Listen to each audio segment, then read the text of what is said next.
গল্প শেষ করে শঙ্কর মহারাজ থামলেন। বাইরে বৃষ্টির ধারা কমে এসেছে, হিমেল হাওয়ার দাপটও অনেকটাই কমেছে। বেশ কিছুক্ষণ চুপচাপ বসে রইলাম, তারপর বললাম, অপূর্ব গল্প মহারাজ, মনটা ভরে গেল। মহারাজ হেসে বললেন, আপনার সামনেই তো সেই অচ্ছদ সরোবর, এখন ডোডিতাল নামে খ্যাত।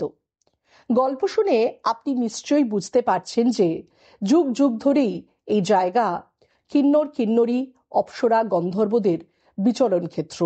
আজও যদি কেউ এসে এই জায়গায় 2-1 মাস থাকতে পারেন, তবে আবার হয়তো কাদম্বরীর মতন একটা উপন্যাস লেখা সম্ভব হবে। এগুলোকেই বলতে পারেন ভগবানের লীলাক্ষেত্র। এ গল্প এখানেই শেষ করছি, কারণ এ ঘটনা গতবারে আসার সময় ঘটেছিল। ফিরে আসছি এবারকার কথায়, ঘটনার প্রবাহের মূল অধ্যায়, অর্থাৎ কিনা মহাতপা বিলের মধ্যে পাওয়া ওই অপরূপ কৃষ্ণমূর্তির অভিষেক ও প্রাণ প্রতিষ্ঠার বর্ণনা। মূল কর্মকাণ্ড ঘটেছিল 5/8/2009 তারিখে, কিন্তু তার আগে বিগত 3-4 বছর ধরেই ঘটে চলেছিল নানান ঘটনা। পরিচয় ঘটেছিল নতুন নতুন অনেকের সঙ্গে। তাদের কাছে শুনেছিলাম বার্নাব্রতে ঘটে যাওয়া নানান ঘটনাবলীর বিবরণ। যাদের সঙ্গে দেখা হয়েছিল তারা সকলেই শিখর ধামে এসেছিলেন মহারাজের সৌজন্যে। রোশনলালজির বাড়ি ভূতেদের গ্রামের কাছেই। ভূতেদের সঙ্গে তার পরিচয়ও অনেক দিনের। গল্প ছলেই শঙ্কর মহারাজ আঙুল দেখিয়ে বলেছিলেন, ওই যে দূরে পাহাড়টা দেখতে পাচ্ছেন, ওই দেখুন 2-3টে সাদা সাদা বিন্দুর মতন ঘর রয়েছে, ওখানে ভূতেদের একটা গ্রাম আছে। জানতে চেয়েছিলাম, গ্রামের সবাই কি সত্যিই ভূত? মহারাজ হেসে বলেছিলেন, না না না, তা নয়, তবে তাদের ভূতের মতোই দেখতে। যিনি সেখানেই থাকেন তাকে আমি ফোন করে এখানে আসতে বলেছি, তিনি এলে তার কাছ থেকেই সব বিবরণ শুনবেন। সেই মতো 1/8/2009 তারিখে সকাল 9টা নাগাদ মহারাজের কুটিয়ায় এসে পৌঁছলেন রোশনলালজি। তার পুরো নাম রোশনলাল গৌর।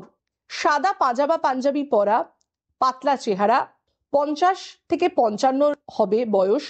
পরিচয় হতেই বুঝলাম শঙ্কর মহারাজের ইনি একনিষ্ঠ ভক্ত।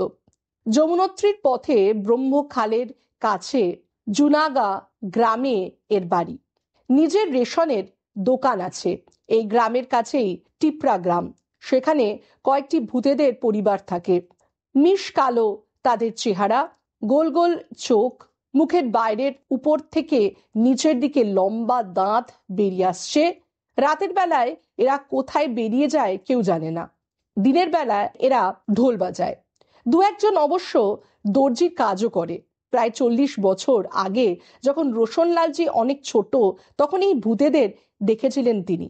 গ্রামবাসীরা এদের ভূত নাটা বলে ডাকে। তিনি তার দাদুর কাছে শুনেছেন এই গ্রামে যে প্রথম ভূত এসেছিলেন তার নাম ঘুরিয়া দাস। গভীর জঙ্গলের মধ্যে সে কোনো যক্ষিণী বা প্রেতেনীর অথবা ভূতনির পাল্লায় পড়েছিল। সে তাকে ভয় দেখিয়ে বিয়ে করতে বাধ্য করে। তাদেরই বংশ পরম্পরায় চলে আসছে এরা। পরের প্রজন্মে আসে ক্রমান্বয়ে কুঙ্গল দাস, মঙ্গল দাস ও ওহি দাস। এদের প্রত্যেকেরই মুখের বাইরের সরু সরু লম্বা লম্বা দাঁত ছিল।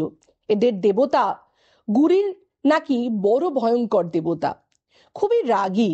একবার তো পুজোর সময় বিঘ্ন ঘটায় পুজোস্থলেই সিনাস দাস পুড়ে খাক হয়ে গিয়েছিল। তবে ঠিক কত বছর ধরে যে ভূতেরা এখানে বসবাস করছে তা অবশ্য রোশনলালজির সঠিক জানা নেই। এর উপরে রোমাই ক্ষেত্র। এখানে মেয়েরা সব বাইরের কাজ করে আর পুরুষেরা ঘরের কাজ। ভূতেরা সব গ্রামের হরিজন পর্যায়ের বলেই স্বীকৃত। রোশনলালজি জানালেন যে উত্তর কাশী থেকে যমুনোত্রীর বাস ধরে ব্রহ্মখালে নামতে হয়। ভাড়া বেশি নয়, মাথাপিছু 15 টাকার মাত্র। তিনি আমাদের আশ্বাস দিলেন, পরের বার যখন আসবো তখন আমাদের উনি ভূতেদের গ্রামে নিয়ে যাবেন। ব্রহ্মখাল থেকে হাঁটা পথে ঘন্টা দেড়েকের রাস্তা। পাহাড়ের উপর ঘন জঙ্গলের ভেতরে গ্রাম। দুপুরে ওখানে ভূতেদের সঙ্গে আমরা গল্প সল্প করব, ছবিও তুলতে পারি তাদের ইচ্ছে মতো। দুপুরে খাওয়া দাওয়ার পর রোশনলালজি বাড়ি ফিরে গেলেন। দুপুর তখন 2টো, যথেষ্ট রোদের তাপ। সত্য আর আমি এক পেট রাজমার ডাল আর ঘি ভাত খেয়ে শিব মন্দিরের সামনে ছায়ায় বসে রয়েছি, বেদিটার কাছাকাছি। সামনের তুষার ধবল পর্বত শৃঙ্গগুলোর উপর থেকে ধীরে ধীরে মেঘের আবরণ সরে যাচ্ছে। পরপর দেখা যাচ্ছে বন্দরপুচ, ভাগীরথী, শিবলিঙ্গ, কেদার ও নীলকণ্ঠ। এই সময় নজরে পড়ল দূরে নিচ থেকে কেউ একজন উপরে উঠে আসছে। ভাবলাম, এই অসময়ে এই নির্জন চূড়ায় কে আসতে পারে? সাজ পোশাকের ধরন দেখে সত্য বলে উঠল, সাক্ষাৎ শিব ঠাকুরের মতন মনে হচ্ছে। আমার নিজের মনে হলো কোনো কাশ্মীরি মেয়ে। আরো একটু কাছে আসতেই সত্য বলল, বোধহয় বালক কৃষ্ণ। দূর থেকে তখনও সত্যি সঠিক বোঝা যাচ্ছিল না আগন্তুক ছেলে না মেয়ে। এবার আরো কাছে আসতে দেখলাম এক ভদ্র মহিলা, বয়স 60-এর নিচে, মেটে লাল রঙের ঘাগরা পরা, উপরে পাক দিয়ে কাপড় জড়ানো, মাথায় কপাল ঢাকা দেওয়া লাল রঙের ফেটটি, হাতে একটা লাঠির মতো। আমরা দুজন চুপচাপ অপেক্ষা করতে লাগলাম। যখন কাছে এসে গেলেন তখন আমরা দাঁড়িয়ে উঠে হাত জোর করে বললাম, হরিওম মাতাজি। তিনিও বললেন, হরিওম, খুশ রহো বেটা। এরপর তিনি আমাদের কাছে জানতে চাইলেন আমি দুটি বলদকে এদিকে দেখেছি কিনা। ভাবলাম, ভর দুপুরে ঠাটা রোদ্দুরে দুটি বলদ! আমরা তো সারাদিনই এখানে বসে আছি, এদিকে এলে অবশ্যই চোখে পড়তো। এছাড়া তো সত্য আর আমি দুটি বলদই এখানে বসে আছি। মাতাজিকে সবিনয়ে জানালাম আমরা অন্য কোনো বলদ দেখিনি। এরপর মাতাজি জানতে চাইলেন একটু খাবার জল পাওয়া যাবে কিনা। আমাদের খাবার জল নিচের ঝর্ণা থেকে আনা হয়, সেই জল ফুটিয়ে ঠান্ডা করে খাওয়া হয়। সেদিনও জল ফুটিয়ে রাখা হয়েছিল, কিন্তু পুরোপুরি ঠান্ডা হয়নি। সত্য তাড়াতাড়ি কুঠিয়ায় গিয়ে হালকা গরম জলই নিয়ে এলো ঘটিতে করে, সঙ্গে একটা গ্লাস। সত্য এসে বলল, মাতাজি, পানি अभी भी थोड़ा सा गरम है। माताजी হেসে বললেন, ঠিক হে বেটা, তুমনে পানি লায়া, मैंने पी लिया। এই বলে জলপান না করেই তিনি ফিরতি পথ ধরলেন। যাবার আগে বলে গেলেন, হো সকে তো কবি চোরবন আনা। চোরবন? আমি শঙ্কর মহারাজের সঙ্গে আগের বার গেছি। এখান থেকে প্রায় 3 কিলোমিটার রাস্তা। পাহাড়ের উপরে উপরেই যাওয়া যায় গিরিশিরা ধরে। খুব বেশি চড়াই উতরাই নেই এ পথে, তবে গভীর জঙ্গলের মাঝ দিয়ে পথ। জন্তু জানোয়ারদের দেখা সাক্ষাৎ পাওয়া যায়। বিকেলে চা পর্বের পর মহারাজের অনুমতি নিয়ে সত্য আর আমি রওনা হলাম চোরবনের পথে। এই চোরবন একটা ছোট্টখাট্ট বুগিয়াল। গতবার এখানে এসে শঙ্কর মহারাজের সঙ্গে ঘাসের উপরে শুয়ে শুয়ে অনেক গল্প শুনেছিলাম। নির্জন অরণ্যে বুগিয়ালের ঘাসের উপর শুয়ে শঙ্কর মহারাজ বলছিলেন তার অপূর্ব জীবনের কথা। তখন তিনি বাঁকুড়ার গান্ধী বিচার আশ্রম পরিষদ শ্রদ্ধেয় শিশির সান্যালের সঙ্গে কাজ করতেন। তখন তার কাজ ছিল মানব প্রেমের উপর। পরবর্তী সময়ে সেই মানবপ্রেমী ঈশ্বর প্রেমে পর্যবসিত হয়। আজও তার কখনো কখনো মনে হয় সেই পুরনো কর্মজীবন যেন তাকে ডাকছে, ফিরে আয়, ফিরে আয়, ফিরে আয়। সত্য আর আমি পৌঁছাবার পর দেখলাম কোথাও কেউ নেই। জঙ্গলের মধ্যেই আশেপাশে কয়েকটা কাঠ পাতা আর ঝাঁটি দিয়ে তৈরি আধ ভাঙা ঝুপড়ি, উপরে নীল রঙের প্লাস্টিক শীট দিয়ে ঢাকা। এই নিবিড় অরণ্যে যারা এসে বাস করেন তাদের মানসিকতা অনুভব করার চেষ্টা করছিলাম। আমি আর সত্য দুজনেই চুপচাপ বসে রইলাম সবুজ কার্পেটের মতন ঘাসের উপরে। বসে বসে গল্প করছি, এমন সময় দেখলাম কেউ একজন জঙ্গল থেকে নামছেন। পরনে ঢোলা জীর্ণ ফুল প্যান্ট, সেই রকম জামা, মুখে বিড়ি। আমাদের দেখে তিনি এগিয়ে এলেন। বয়স 50-এর বেশি, বেশ লম্বা চেহারা। তিনি জানতে চাইলেন আমরা কোথা থেকে আসছি। জানালাম শঙ্কর মহারাজের কাছ থেকে। আমাদের সমাদর করে তিনি নিয়ে গিয়ে বসালেন একটা বড় চাটানের উপর, নিজেও বসলেন পাশে, বিড়িও দিলেন একটি করে। ইতিমধ্যে জঙ্গল থেকে তার আরো দুজন সাথী এসে গেলেন। পরিচয়ের পর তারাও পাশে বসে গেলেন। এরপর দেখলাম দুপুরবেলা শিখর ধামে যে মাতাজি বলদ খুঁজতে গেছিলেন তিনি আসছেন। নাম না জানা থাকায় একে চোরবন মাতাজি বলেই উল্লেখ করছি। এসেই আমাদের দেখে হাসি মুখে বললেন, আ গয়ে বেটা, তুম তো হামারে মেহমান হো, बैठो मजे से, मैं अभी आई। এই বলে তিনি একটা ভাঙা ঝুপড়ির মধ্যে ঢুকে গেলেন। একটু পরেই বেরিয়ে এলেন, হাতে বড় ঘটি ভর্তি গরম দুধ, কয়েকটা গেলাস, একটা থালায় গরম গরম পাঁপড় পোড়া। নিলাম আমরা, মাতাজিও বসলেন। ছজন মিলে শুরু হলো গল্প। আমাদের বাড়ি কোথায়, বাড়িতে কে কে রয়েছে, এখানে কেমন লাগছে, কবে বাড়ি ফিরবো ইত্যাদি। মাতাজি জানালেন ওরা প্রতি বছর আষাঢ় শ্রাবণ মাসে এখানে 2 মাসের জন্য আসেন গরু চড়াতে। এরপর খাওয়া পর্ব শেষ হলে মাতাজি আর একটা ঝুপড়িতে ঢুকলেন। বেরিয়ে এলেন একটা প্লাস্টিকের প্যাকেট হাতে নিয়ে। প্যাকেটটা তিনি আমাদের হাতে দিলেন, বললেন, মেহমাनों को खाली हाथ लौटाना धर्म नहीं है बेटा, इसमें कुछ आटा है, रात में रोटी बना के खा लेना। আমরা সেই ভিক্ষা গ্রহণ করলাম। তাদের প্রণাম জানিয়ে আমরা ফিরতি পথে রওনা হলাম। সত্য বলল, আমরাও তাহলে ভিক্ষা নিতে শুরু করলাম, তাই না? মনে মনে ভাবলাম, এই ভিক্ষান্ন যে কতখানি সম্মানের, কতখানি হৃদয়ের ছোঁয়া মেশানো, তা কাকে বোঝাবো? আমরা যারা সভ্যতা ও সংস্কৃতির বড়াই করি তারা মানসিকতার মাপকাঠিতে এদের চেয়ে অনেক পেছনে। এ কি শুধুই স্থান মাহাত্ম্য নাকি অন্য কিছু? কেমন মানুষেরা, কেমনই বা এদের সমাজ ব্যবস্থা, কেমন এদের সংস্কৃতি, এইসব কথা ভাবতে ভাবতেই এগিয়ে চললাম। যখন আমরা শঙ্কর মহারাজের কুটিয়ায় এসে পৌঁছলাম তখন সন্ধ্যা হয়ে গেছে। মহাতবা বিল আর মহেন্দ্র পর্বত, প্রধানত এই দুটি লক্ষ্য নিয়ে বেরিয়েছিলাম।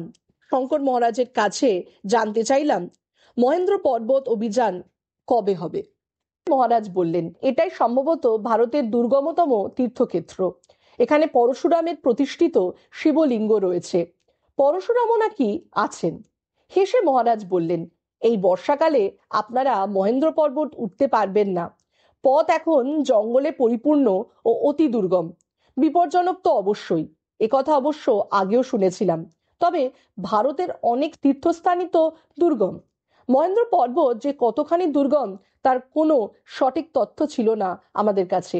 মহেন্দ্র পর্বতের পূজারী মহাশয়কে মহারাজের আমন্ত্রণ জানিয়েছেন কুটিয়ায় আসার জন্য। তিনি এলেই সব আলোচনা হবে। দুপুরের আগে আগেই মুরারিজি মহারাজের কুটিয়ায় এসে পৌঁছলেন। এরও হালকা পাতলা চেহারা, মাঝ বয়সী, পরিধানে সাদা পাজামা পাঞ্জাবি, উজ্জ্বল চোখ মুখ, অমায়িক ব্যবহার।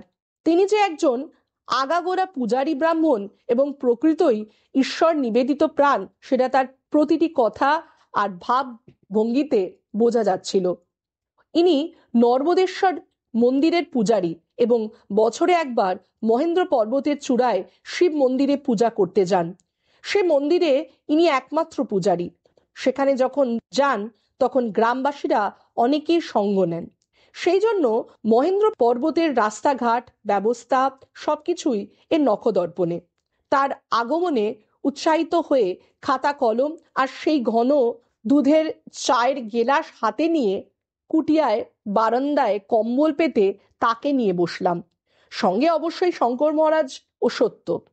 সত্য দেখলাম বেশ পেশাদার সাংবাদিকদের মতো কায়দা করে হাতে কালো ডায়েরি, কলম আর চোখে চশমা পরে বসেছে।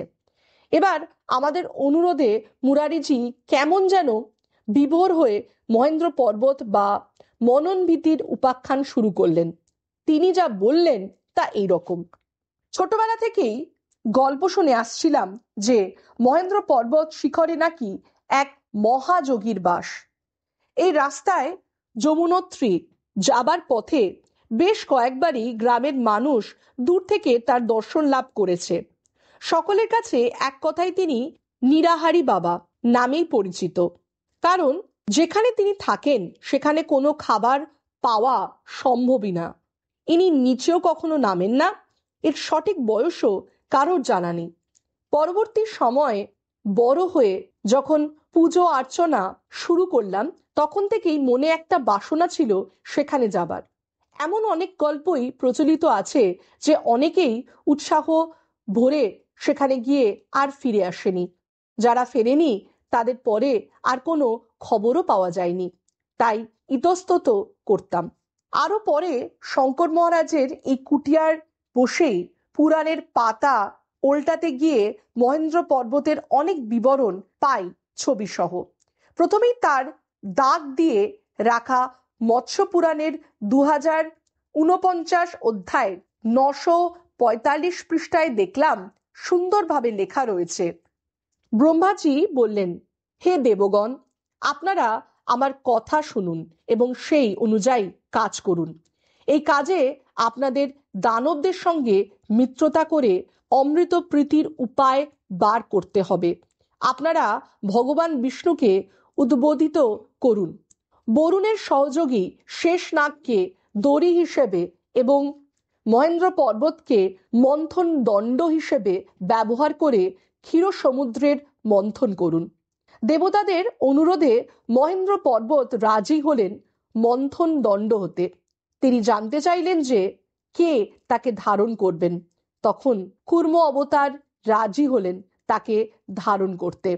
শেষনাগ তখন মহেন্দ্র পর্বতকে উপরে এনে ক্ষীর সমুদ্রে স্থাপন করলেন। কুর্ম অবতার এসে মহেন্দ্র পর্বতকে ধারণ করলেন। এবার 10,000 যোজন বিস্তৃত মহেন্দ্র পর্বত ঘুরতে লাগলো সমুদ্র স্থানে। 100 দিব্য বর্ষ ধরে চলেছিল এই মন্থন পর্ব। মন্থন কালে প্রথমেই সমুদ্র থেকে উঠে এলো কামধেনু, তারপর মদিরা ভাণ্ড, হাতে বারুণী দেবী। এরপর এক এক করে পারিজাত পুষ্প, 60 কোটি অপ্সরা, দেব দানবের ভোগ্য, মণি, বিষ্ণুদেবের চন্দ্রমা, শিবের জটার আভূষণ, তারপর এলো কালকুট বিষ, কমণ্ডলী হাতে ধন্বন্তরী, উচ্চশ্রবা ঘোড়া, ঐরাবত হাতি, দেব বিশ্বকর্মা এবং অবশেষে অমৃতকুণ্ড হাতে লক্ষ্মী দেবী। এরপর কল্কি পুরাণের 3য় অধ্যায় 258 পৃষ্ঠায় পড়লাম, ভগবান কল্কি গুরুকুলে যাবেন বলে প্রস্তুত হচ্ছেন দেখে মহেন্দ্র পর্বত নিবাসী পরশুরাম তাকে আপন আশ্রমে নিয়ে আসেন এবং বলেন, আমি মহর্ষি যমদগ্নি পুত্র পরশুরাম, ভৃগু বংশ থেকে উৎপত্তি। আমি এই পৃথিবীকে ক্ষত্রিয় বিহীন করে ব্রাহ্মণদের দক্ষিণা দিয়েছি। যদি তুমি আমাকে ধর্মপূর্বক গুরু বলে মনে করো, তাহলে আমি তোমাকে শাস্ত্রবিদ্যা ও অস্ত্রবিদ্যা শিক্ষা দেব।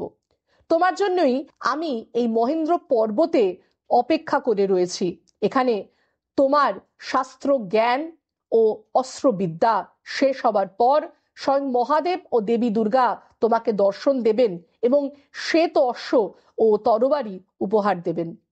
তোমার শিক্ষা সম্পূর্ণ হলেই এখানে আমার কাজ শেষ। কল্কি অবতার তখন পরশুরামকে প্রণাম করে তার কাছে বেদ অধ্যয়ন শুরু করলেন। এত কিছু পড়ার পর সেখানে যাবার জন্য মনের ইচ্ছে ক্রমেই বাড়ছিল। সে বছর 1994 সাল প্রথমবার পুজোর সামগ্রী, খাবার দাবার ও 17 কি 18 জন গ্রামবাসীকে সঙ্গে নিয়ে মহেন্দ্র পর্বত শিখরে উঠি। শেষ পর্যায়টা উঠতেই নর্মদেশ্বর থেকে আমাদের সময় লেগেছিল 7.5 ঘন্টা। ভোর 4টে বেরিয়ে বেলা 11:30টায় আমরা পৌঁছলাম আশ্রম শিখরে। শেষের দিকে অনেকটা রাস্তায় 4 হাত পা ব্যবহার করে এগোতে হয়েছিল। কখনো ঘাসের চাপড়া ধরে, কখনো বা পাথরের খাঁজ ধরে, কখনো কখনো গাছের ডাল ধরে যেতে হয়েছিল। সেই সময় প্রায় প্রতি পদেই দুর্ঘটনা সম্ভাবনা থাকে। ওখানে পৌঁছানোর পর দেখলাম সমতল ক্ষেত্র, বেশি কিছু বড় জায়গা না হলেও খুব ছোটও নয়। হরেক রকম রঙের ফুল প্রায় জঙ্গলের মতোই হয়ে আছে। অদূরে মন্দির, 3টে ধাপে উঠতে হয়, পাথর আর কাঠের তৈরি। সোমেশ্বর মহাদেবের মন্দির বলেই পরিচিত। একটু পাশেই বিশাল গুহা। আমরা গুহার কাছাকাছি যেতেই দেখলাম গুহার মুখে পেল্লাই এক ডোরাকাটা বাঘ বসে রয়েছে। এগিয়ে যাওয়ার সাহস হলো না আমাদের। দূর থেকেই সাষ্টাঙ্গে প্রণাম জানালাম। বাঘ ধীরে ধীরে উঠে চলে গেল। গুহার মধ্যে ঢুকে আমরা দেখি ঘোর অন্ধকার। একটু বাঘ ঘুরতেই দেখি উজ্জ্বল আলো ছড়িয়ে শিবলিঙ্গ জ্বলজ্বল করছে। বেশ বড় শিবলিঙ্গ। ধূপ দিয়ে আমরা সকলে প্রণাম করলাম। তারপর সঙ্গে আনা আলো জ্বালাতেই দেখি সেখানে শিবলিঙ্গ নেই। টর্চ জ্বালিয়ে দেখলাম নেই সেখানে শিবলিঙ্গ। হতবাক হয়ে আমরা সঙ্গে আনা সব আলো নিভিয়ে দিলাম। সঙ্গে সঙ্গে দেখি শিবলিঙ্গ যেখানে ছিল সেখানেই জ্বলজ্বল করছে। বুঝতে দেরি হলো না যে এসবই ভগবানের লীলা।